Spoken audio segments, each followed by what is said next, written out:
भक्तों, ओम नमः शिवाय, श्री शिवाय नमस्तुभ्यम, जय श्री महाकाल। जी हाँ भक्तों, क्या आपका भी जो बच्चा है उसका जो मन है वो पढ़ाई में नहीं लगता? आप लोग बहुत ज़्यादा परेशान हैं उसकी पढ़ाई को लेके कि आखिर हमारा जो बच्चा है वो पढ़ता क्यों नहीं है। जब भी हम उसको पढ़ाने के लिए बैठाते हैं तो इधर उधर के कामों में लग जाता है, लेकिन उसका जो मन है ना वो पढ़ाई में बिल्कुल भी नहीं लगता। तो ऐसे में कौन सा उपाय करें ताकि उसका जो मन है ना वो पढ़ाई में लगे। आज की इस वीडियो के माध्यम से हम आपको बताने वाले हैं कि आपको करना क्या है। अगर आपने आज का ये उपाय ध्यान से सुन के अच्छे से कर लिया तो अवश्य रूप से है कि आपका जो भी बच्चा है ना जिसका मन पढ़ाई में नहीं लगता, अवश्य रूप से उसका जो मन है वो पढ़ाई में लगेगा ही लगेगा। देखिए, आप जब भी उसको पढ़ाने के लिए बैठाते हो तो वो इधर उधर के कामों में लग जाता है, कहीं खेलने चला जाएगा, कहीं घूमने चला जाएगा। आप उसके लिए क्या कुछ नहीं किए।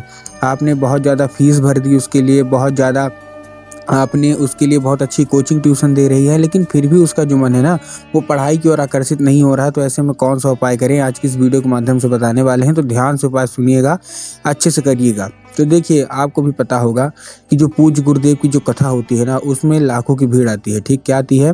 पूज्य गुरुदेव की जो कथा होती है उसमें लाखों की भीड़ आती है।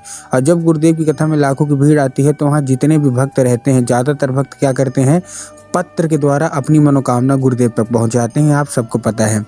तो आज से 7-8 महीना पहले की बात है, जो अभी आप मेरी वीडियो देख रहे हैं ना, गुरुदेव की कथा चल रही थी। गुरुदेव की कथा में लाखों की भीड़ आई। जब गुरुदेव की कथा में लाखों की भीड़ आई तो वहाँ जितने भी भक्त थे, ज़्यादातर भक्तों ने क्या किया, पत्र के द्वारा अपनी मनोकामना गुरुदेव तक पहुँचाई। जब गुरुदेव ने पत्र पढ़े, कुछ पत्र पढ़े गुरुदेव ने, तो उन्होंने देखा कि ज़्यादातर लोगों की जो माता पिता है ना उनका केवल और केवल एक ही सवाल है कि गुरुदेव, हमारा जो बच्चा है उसका जो मन है वो पढ़ाई में नहीं लगता। हम जब भी उसको पढ़ाने के लिए बैठाते हैं ना तो घूमने चला जाता है, कहीं खेलने चला जाएगा, उसका मन पढ़ाई में नहीं लगता, भटकता रहता है, वो क्लास में फेल भी हो जाता है। कृपया करके कोई उपाय बता दें, हम लोग बहुत ज़्यादा परेशान हैं उसके भविष्य को लेके, उसकी पढ़ाई को लेके। जब गुरुदेव ने ये देखा तब गुरुदेव ने 2 से 3 उपाय बताए और कहा केवल और केवल ये उपाय कर लेना, तुम्हारा जो भी बच्चा है जिसका भी मन पढ़ाई में नहीं लगता ना, अवश्य रूप से उसका जो मन है वो पढ़ाई में लगेगा ही लगेगा। जब गुरुदेव ने ये बताया तो लोगों ने जा जाके इस उपाय को घर में करना शुरू कर दिया। अब जैसे ही लोगों ने जा जाके इस उपाय को घर में करना शुरू किया, मात्र 1 से 1.5 महीने के बाद वही लोग गुरुदेव की कथा में वापस आए, वही लोग जिन्होंने किया था। अब जब वही लोग गुरुदेव की कथा में वापस आए तो उन्होंने फिर से गुरुदेव को एक बार पत्र लिखा। अब लेकिन आप इस बार जान के हैरान हो जाओगे कि ये वाला जो पत्र था ये गुरुदेव को धन्यवाद के रूप में पत्र था कि गुरुदेव धन्य हो आपका, आपके द्वारा बताया गया उपाय हमने कर लिया है। हमारा जो बच्चा था जिसका मन पढ़ाई में नहीं लगता था, अब उसका जो मन है ना अपने आप पढ़ाई में लगने लगा है। अब हमको कुछ नहीं बोलना पड़ता, वो अपने आप पढ़ाई करता है। आपका कोटि कोटि धन्यवाद। तो देखिए, अगर आप भी जानना चाहते हैं, जो लोग भी मेरी आवाज़ सुन रहे हैं, अगर आप भी जानना चाहते हैं कि आखिर ऐसा कौन सा उपाय है जिसको करने मात्र से जो बच्चे होते हैं ना उनका मन पढ़ाई की ओर आकर्षित होने लगता है बिना कुछ बोले, बिना कुछ कहे, तो चलिए हम बताते हैं आपको आज की इस वीडियो के माध्यम से कि आपको करना क्या है। तो उपाय ध्यान से सुनिएगा, अच्छे से करिएगा। अगर आपने आज का ये उपाय ध्यान से सुन के अच्छे से कर लिया तो अवश्य रूप से है कि आपकी मनोकामना पूरी होगी ही होगी, और आपका जो बच्चा है जिसका मन पढ़ाई में नहीं लगता उसका जो मन है ना वो पढ़ाई में लगेगा ही लगेगा। पूज्य गुरुदेव की ही कथा सुन के बता रहा हूँ, लेकिन उससे पहले चैनल पर अगर पहली बार आए हैं और आवाज़ मेरी पहली बार सुन रहे हैं तो वीडियो को कर दें लाइक और चैनल को भी कर लें सब्सक्राइब, ताकि पूजनीय पंडित प्रदीप जी मिश्रा के रोज नए नए उपाय सबसे पहले मैं आपको प्राप्त करा सकूं। ठीक, तो देखिए, जो हमारा पहला उपाय है ना इसमें 2 उपाय आ जाएंगे। अब देखिए करना कैसे है।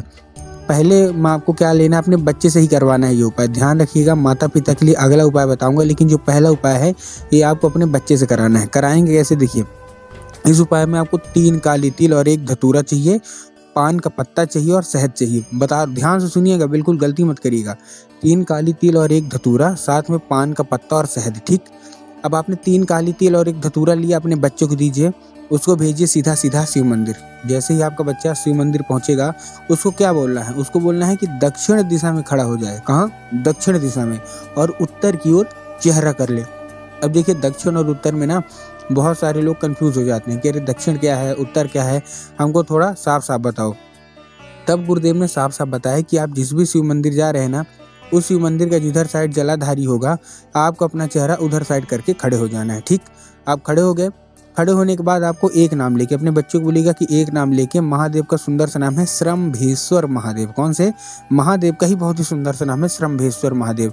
तो आप उसको बोलिएगा कि श्रम्भेश्वर महादेव का नाम लेके क्या करिए, चुपचाप अर्पित कर दे। ठीक, अर्पित कर दिया, अपनी मनोकामना मांग ले। जैसे वो मनोकामना मांगेगा तो पूज्य गुरुदेव कहते हैं काली तिल का उपाय जो भी करता है ना, अवश्य रूप से उसकी जो मनोकामना होती है बाबा तक अवश्य रूप से पहुंचती है। और अगर बच्चा ये उपाय कर रहा है तो अब तो अवश्य रूप से पहुंचेगी ही पहुंचेगी। ठीक, ये तो था। इसके बाद आपको क्या करना है, देखिए जो आपने पान का पत्ता लिया है, पान के पत्ते के साथ आपको शहद का लेपन कर देना है उसी के पान के पत्ते में। ठीक, किसमें? उसी जो पान का पत्ता है ना, उसी में आपको शहद का लेपन कर देना है, अपने बच्चे को देना है। अब आपके दिमाग में क्या होगा कि हाँ ठीक है, बच्चे को दे दिए और बाबा भोलेनाथ के ऊपर अर्पित करवा देंगे। नहीं, ये बिल्कुल गलत है। आपको बाबा भोलेनाथ के ऊपर अर्पित नहीं करवाना। आपको कहाँ करवाना है अर्पित? आपको अर्पित करवाना है माता अशोक सुंदरी की जगह पे। अब देखिए, बहुतों को तो माता अशोक सुंदरी की जगह पता होती है, लेकिन बहुत सारे ऐसे लोग हैं जिनको यही नहीं पता होता कि माता अशोक सुंदरी की जगह होती कहाँ है। तब गुरुदेव ने साफ साफ बताया कि जो जलाधारी होती है, जलाधारी के दाएं मतलब राइट साइड में माता अशोक सुंदरी की जगह होती है। तो बस आपको करना क्या है, माता अशोक सुंदरी की जगह पे आपको चुपचाप क्या करवा देना है, वो पान का पत्ता आपको अर्पित करवाना है और मनोकामना मंगवा लेनी है। पूज्य गुरुदेव कहते हैं बस आप ये उपाय करके देखिए, आप खुद ही देखेंगे कि आपका जो बच्चा है ना, उसका जो मन है पढ़ाई की ओर आकर्षित होगा ही होगा। ये था कौन सा? ये था हमारा पहला उपाय, जिसमें से 2 उपाय मैंने आपको बताए। अब जो तीसरा उपाय है, वो जितने भी माता पिता है ना, उनको ये उपाय करना है। अब देखिए उपाय करेंगे कैसे। इस उपाय में आपको सबसे पहले चाहिए क्या? इस उपाय में आपको एक लाल फूल चाहिए। क्या चाहिए? केवल और केवल एक लाल फूल। लाल फूल आपने ले लिया। लाल फूल लेने के बाद आपको करना क्या है, जैसे आपने लाल फूल लिया, लाल फूल कहीं से भी मुरझाया हुआ नहीं होना चाहिए, कहीं से कटा फटा नहीं होना चाहिए। इस चीज़ का आपको ध्यान रखना है। अब सबसे अच्छी बात इस उपाय की है कि इस उपाय को आप अपने घर में कर सकते हैं, मतलब आपको और कहीं नहीं जाने देना है। आपको केवल इस उपाय को अपने घर में करना है। लेकिन आपके घर में माता सरस्वती की फ़ोटो होना अति अनिवार्य है। अगर आपके घर में माता सरस्वती की फ़ोटो है तब तो अच्छी बात है, लेकिन अगर आपके घर में माता सरस्वती की फ़ोटो नहीं है तब आपको बाज़ार जाना है, माता सरस्वती की फ़ोटो लानी है और अपने घर में उनको स्थान देना है। ठीक, दे दिया। देने के बाद क्या करना है, शाम के वक्त जब आपके घर में पूजा पाठ होती है ना, तो आपको शाम के वक्त क्या करना है, वही आपको लाल फूल माता सरस्वती को अर्पित करना है और माता से उसको औषधि के रूप में मांगना है कि माता कृपया करके हमको इसको औषधि के रूप में प्रदान करिए। हमारा जो बच्चा है और हम भी बहुत ज़्यादा परेशान है, हमारा जो बच्चा है उसका मन पढ़ाई में नहीं लगता। अब आपको भी पता है कि माता सरस्वती को ज्ञान की देवी कहा जाता है।